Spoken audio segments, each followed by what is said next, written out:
Yá'át'ééh. Good morning, my relatives. How are you doing today? This is Mark Charles. It is Tuesday, July 16th, and I'm sitting here with my second cup. It's my first cup of iced coffee, but my second cup of coffee for the day. Still going to be supposed to be over 100 degrees today in Washington, and so doing what I can to stay cool. But I wanted to have a conversation with you about the myth of political violence in the history of the United States. And so I want to talk about that. Obviously, I want to discuss the aftermath of the assassination attempt of former President Donald Trump and some of the rhetoric that's being voiced since that attempt happened a few days ago.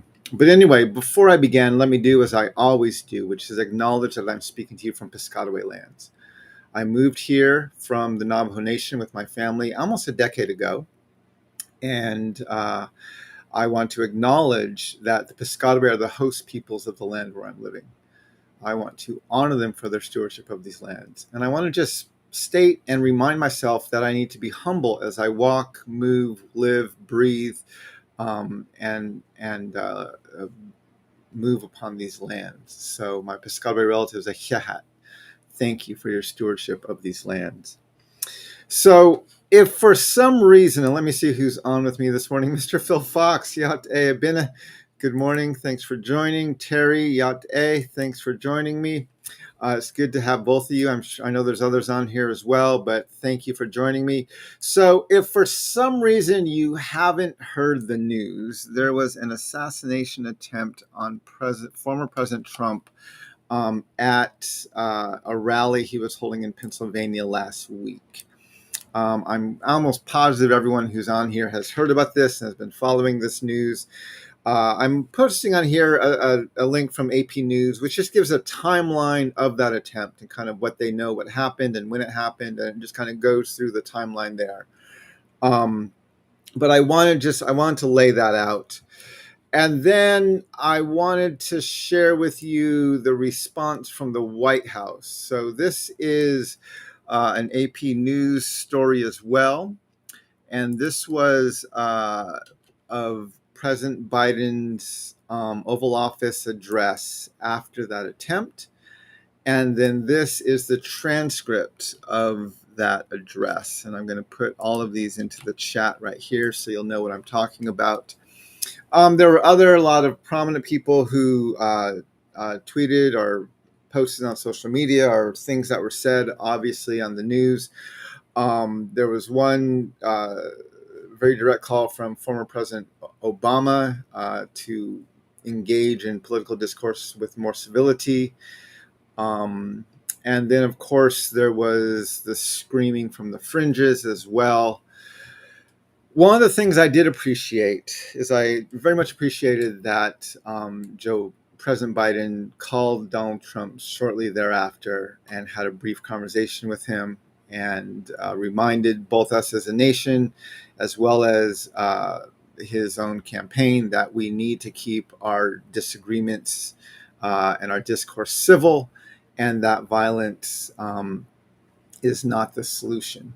I was grateful to hear that, and I was grateful for everyone who had a voice or influence who was pointing out that this sort of response or this sort of political activity is never acceptable. I even put up on my own social media that I was keeping former President Trump as well as the man who passed away and the people who were injured in my prayers.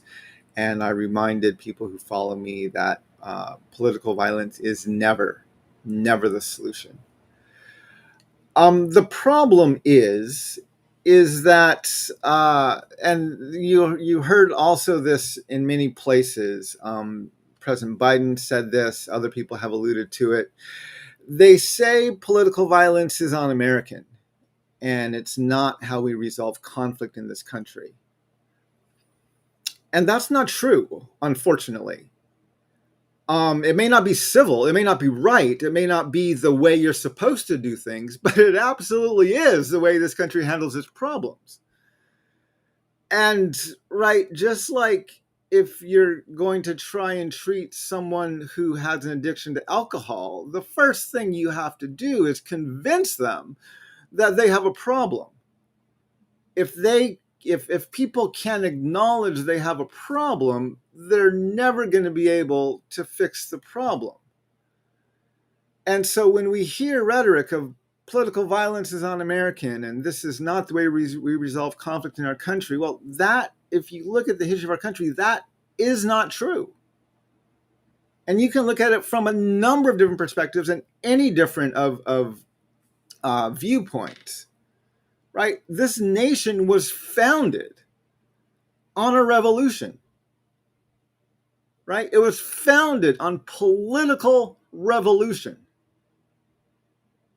It has embedded into its foundations of this nation a dehumanizing lie of white supremacy, doctrine of discovery, enslavement, genocide of people of color, right? I mean, this is how our country was founded.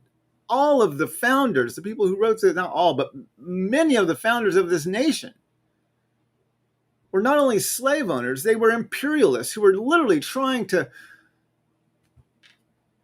claim their promised land. And the problem is this nation has justified its violence through its religion and through its lie of white supremacy and special relationship to God, that we don't even know how to acknowledge what our history actually says about ourselves. So I want to share with you just a few things here. Cindy, Yá'át'ééh, thanks for joining. Glad you could be here. So I want to share this one article or this one website with you. It's from a website called Vision of Humanity. I've never heard it before, but I was Googling around to look for some measures of violence in the United States and our history of violence and our current state of violence. And I found this. It's called Vision of Humanity. It's their Global Peace Index. I'm going to put this into the chat here, but I'm also going to share it on the screen. And what this website does is it takes, and I'm just going to read to you what it says at the top. It's a composite index measuring the peacefulness of countries made up of 23 quantitative and qualitative indicators, each weighed on a scale of 1 to 5. The lower the score, the more peaceful the country.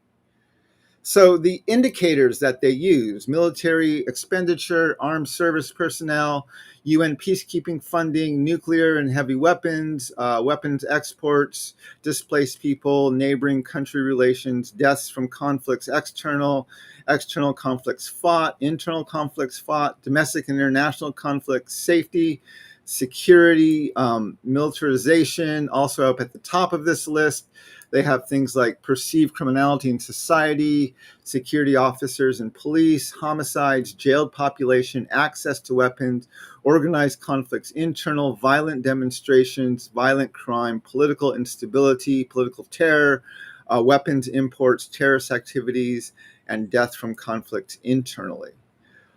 So these are the measures that this graph shows. And it gives a score and a rate to every country. You can see that the white and the very dark are more peaceful, and then the red and the other varied colors in the middle are more violent or less peaceful. And so at the top of the list, we have Iceland with a composite score of 1.112. We have Ireland with a 1.303. We have Austria with 1.313. New Zealand, Singapore, Switzerland, Portugal, Denmark, Slovenia, Malaysia, and Canada. Those are the top 11. Now, if you scroll down this list, you have to go down pretty far to find the United States. You actually have to go down to 132 is where we rank in this list.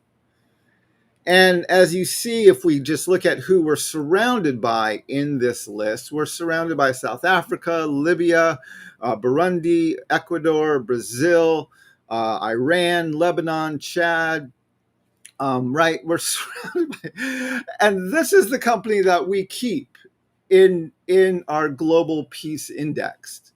And you can go back and look at this index for every year, going back almost like 2 decades. I think I went back as far as 2012, or 2008. You can go back, so you can go back almost 15 years, and our peace index has actually gotten worse. We're at, as you can see here, we're at 2.622.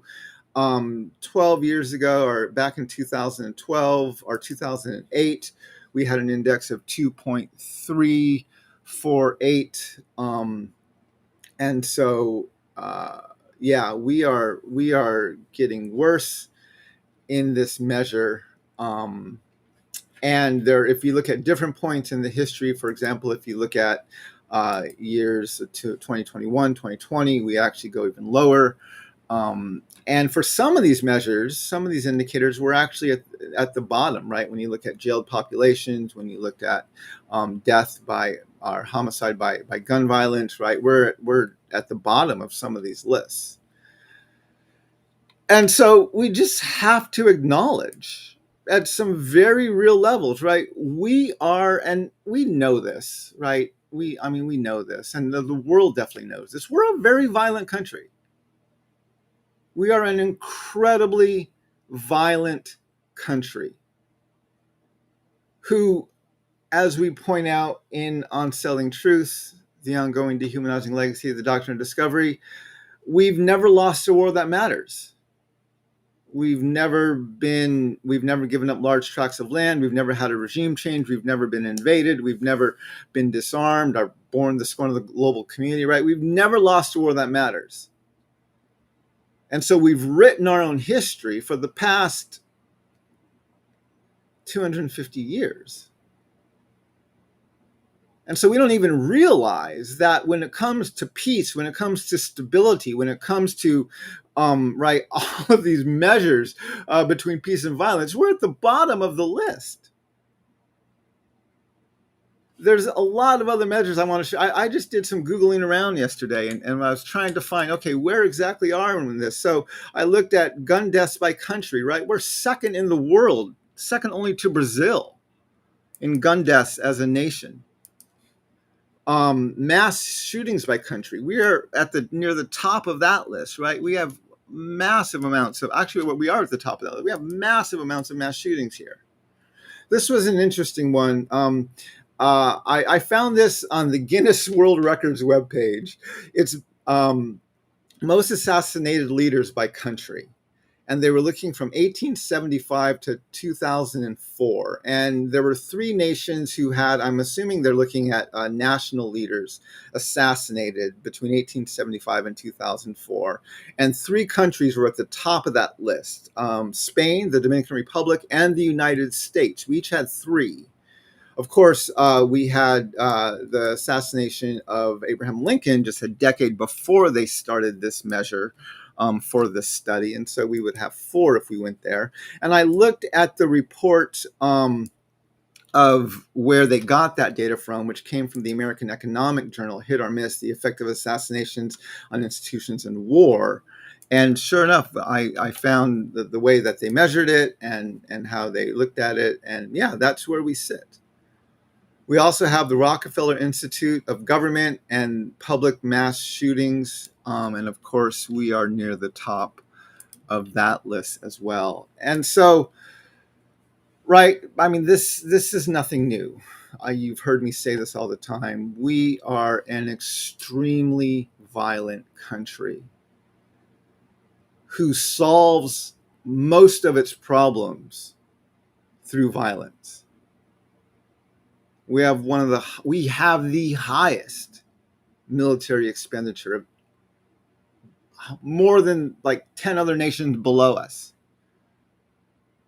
Right? We spend so much money and we justify these things, whether it's the dropping of nuclear bombs on Japan or the genocide of native peoples, right? And if you look at our history, let's just look at our history. I mean, you know these things. This is nothing new. If we look at our greatest president, right? We look at Abraham Lincoln, who almost is a bipartisan consensus to be one of the greatest presidents in the United States of America.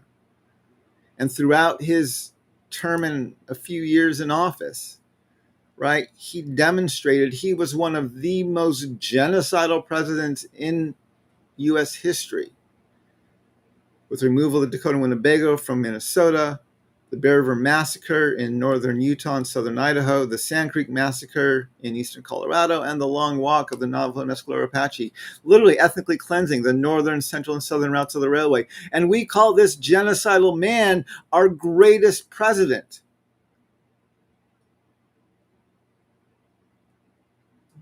So can we please stop pretending that what happened at the rally in Pennsylvania is un-American? It's what we do. And until we can acknowledge this is what we do, this is what we've done, this is how we were founded, this is how we try to solve our problems, we're not going to be able to solve the problem.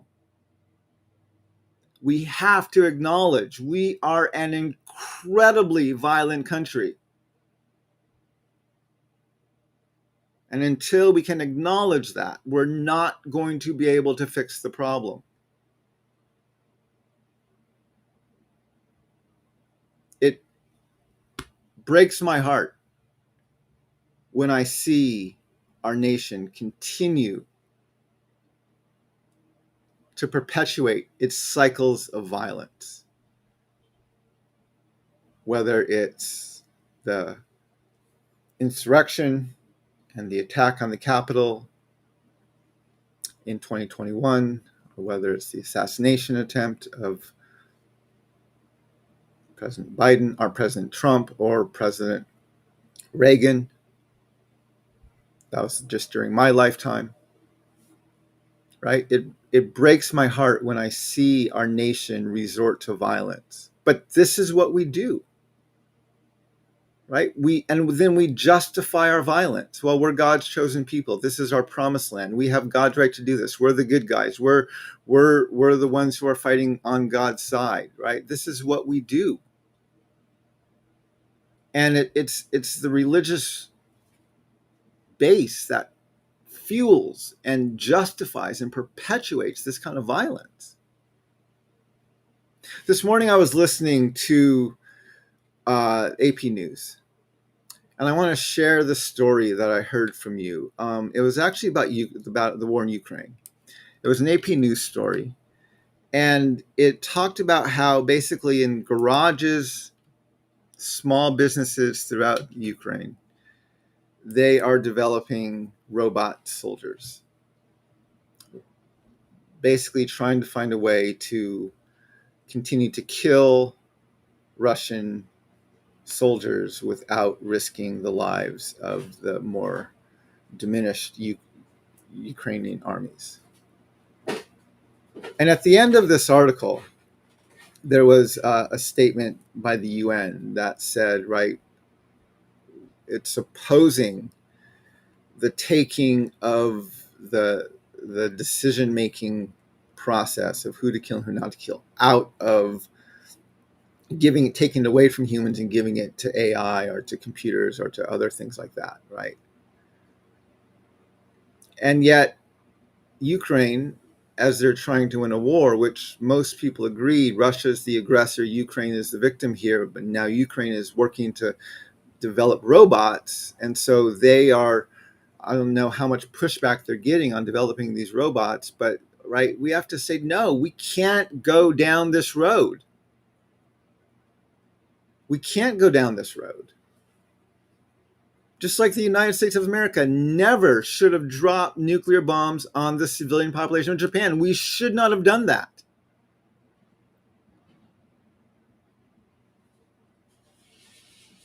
There are some moral lines you just can't cross, no matter how threatened you feel. But we've never learned that lesson because the United States of America has never lost a war that matters. And so we've never learned from our mistakes. We just continue to perpetuate this myth of triumphalism and this justification and this validation of our actions. And we need to end that cycle, my relatives. We need to end that cycle.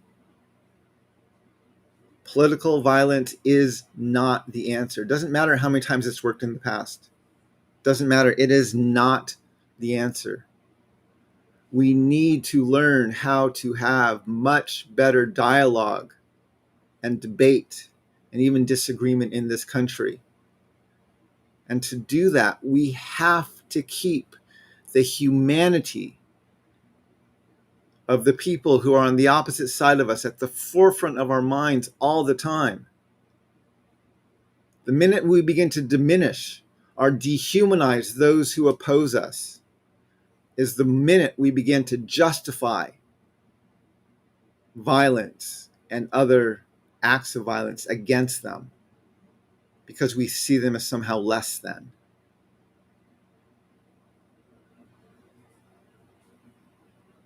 That's the struggle, my relatives. We need to work to keep the humanity of those who are on the opposite side of us at the forefront of our mind all the time. The moment we begin to dehumanize is the moment we begin becoming the very thing which we claim to be fighting against. This has been my struggle in the work I'm doing for my entire career, right? Is I have to be incredibly careful how I think and talk about this nation and its history. Because I absolutely do not want to become the very thing I am trying to oppose. This is why, and I'm going to go back once again to the quote that I use over and over and over and over again, but it's so important. Where common memory is lacking, where people do not share in the same past, there will be no real community. If you want to build community, you must start by creating common memory. We have to, my relatives, begin to talk honestly about who we are, what we've done, and how we got where we are. And until we're able to do that, we're never going to be able to change our course. But we have to change our course. The world knows that we have no integrity when it comes to words about peace and political stability. They know what we've done and what we continue to do. They see the same headlines that we see. The world doesn't listen to us because we have integrity. The world listens to us because we have more weapons than they do.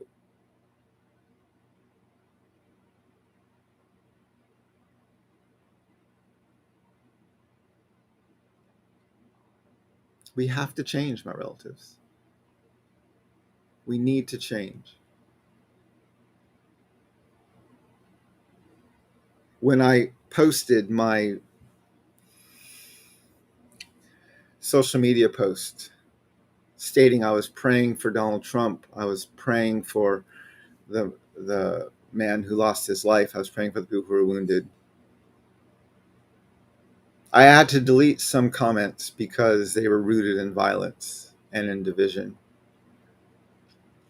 I also was asked, right? So someone asked, I forget which platform it was on, right? They said, did you also, because I said I condemn the political violence. I said that very clearly at the beginning. And someone asked if I had the same condemnation for the insurrection on January 6th in 2021. I didn't reply because I did not want to go down that road of political division. But I felt like saying to the person who commented, you must be new here, right? You must not have heard my voice. You're just trolling for people who have an opposing viewpoint as you, and you're trying to bait them into an argument. Anyone who's paid any attention to my social media platform for any length of time knows I have a very bipartisan critique. You don't have to listen very long. They also know I'm working very hard to build a nation where we the people actually means all the people. I'm not afraid to call out Democrats or Republicans, conservatives or liberals. I absolutely have condemned and called out the insurrection, political violence, of January 6th, as well as the rhetoric and the actions of President Trump. I've been calling for months that neither President Trump nor Joe Biden are fit to be president for the next 4 years. I've said that repeatedly.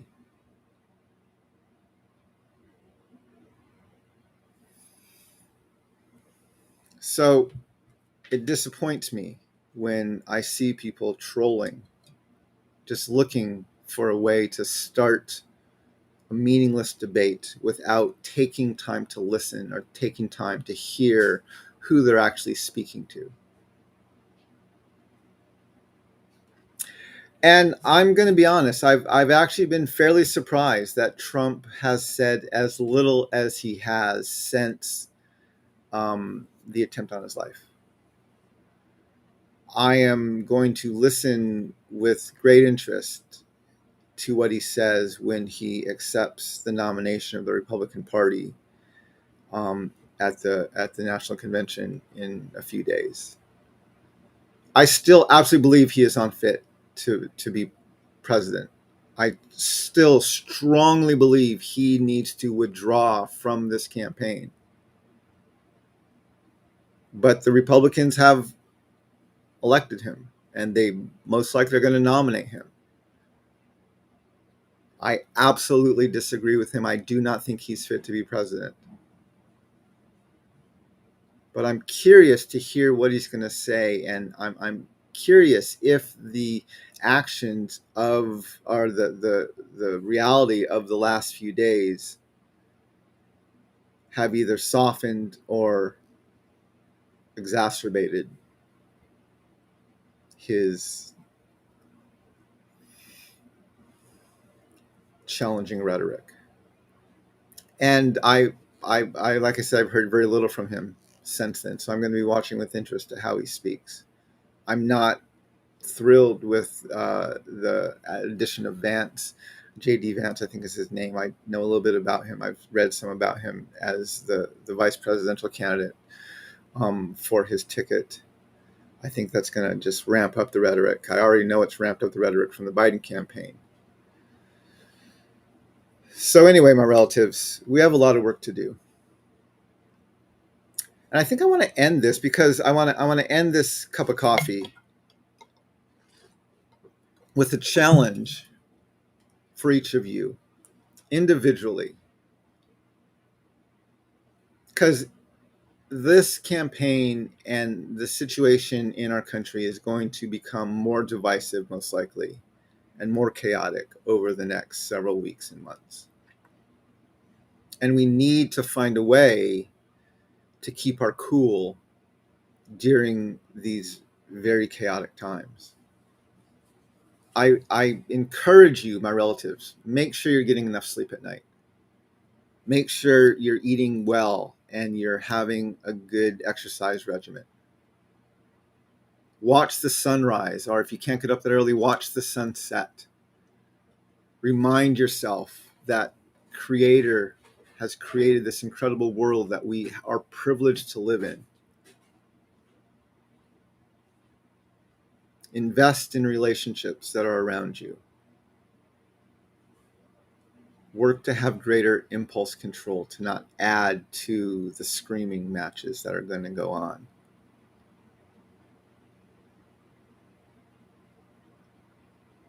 If we can start there, if we can start by walking in beauty ourselves, and by bringing that beauty through our conversations and our interactions throughout the day, it's a good place to begin changing the trajectory of our country.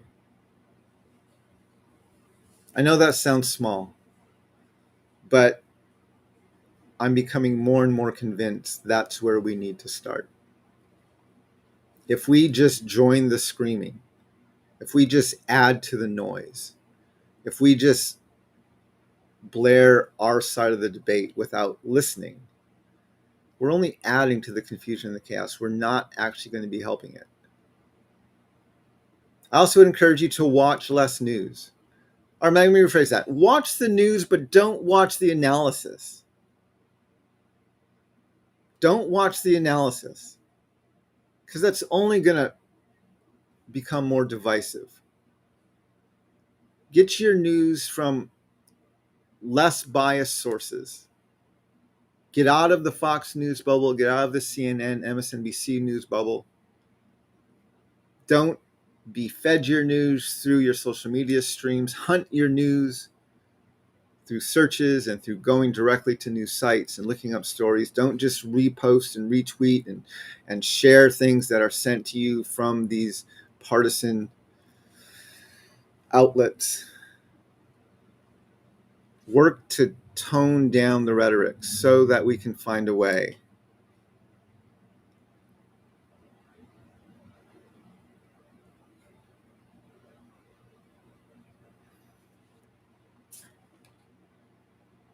Anyway, my relatives, I want to thank you for joining me for a cup of coffee today. I'm going to continue to challenge us to walk in beauty personally so that we can be agents of that beauty in the world around us. Yeah, my relatives, walk in beauty, and may we all learn how to walk in this beauty together. Oh, I also want to remind you, I am working very hard to keep my voice independent. And one of the ways I do that is through my Patreon site. So on my Patreon site, which is a subscription website, I bring the conversation deeper. I have a monthly Q&A. I talk about new presentations I'm working on. I talk about the book I'm working on. I'm writing Decolonizing Faith.